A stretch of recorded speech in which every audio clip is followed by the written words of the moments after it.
Hi everyone, this is Drive to Run, and in today's video I'm going to provide an overview of the 2022 Hyundai Tucson trim levels and provide my recommendations for which ones you should consider. Starting with pricing, the 2022 Tucson starts at $26,575 for a base gas-only SE front-wheel drive model and go all the way up to $38,725 for a limited hybrid all-wheel drive. All of those prices include the mandatory destination charge.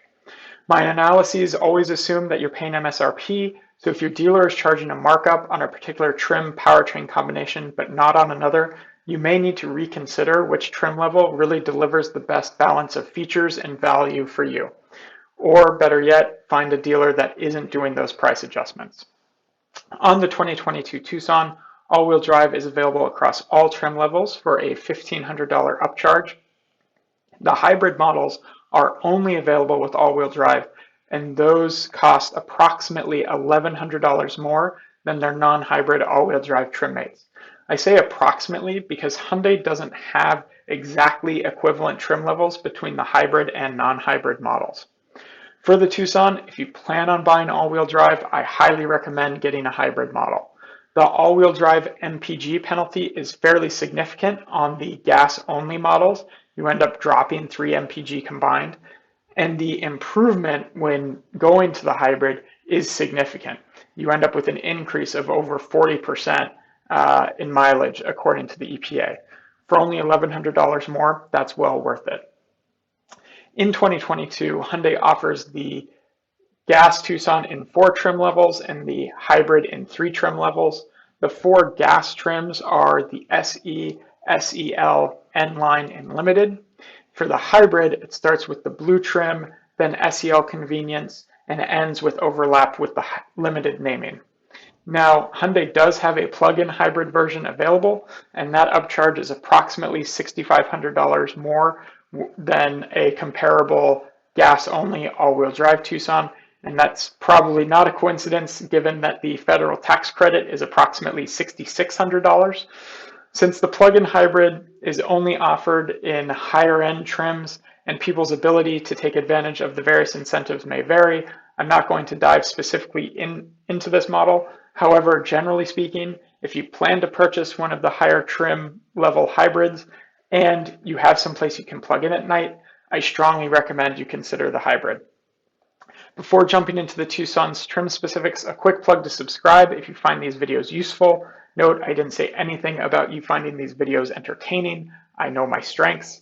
At 100 subscribers, I'll reveal what the first car was that I ever bought, which may call my car judgment into question.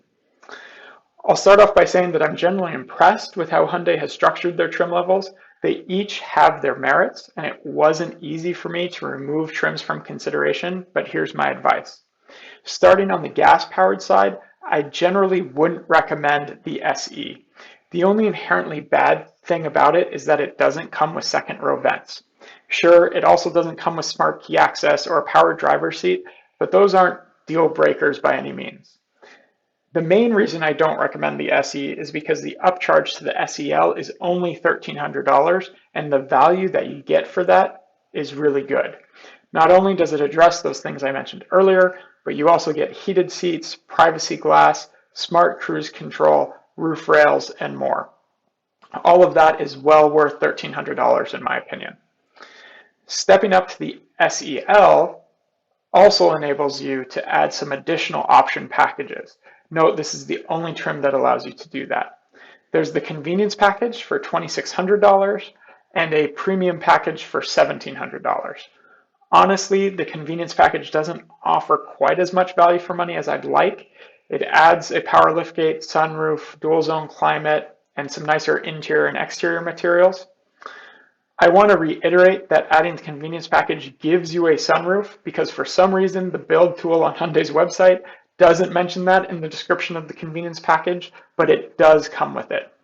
For the premium package, you have to option the convenience package to get it, which is a bit unfortunate because getting leather seats, ventilated front seats, and premium audio for only $1,700 is a great deal.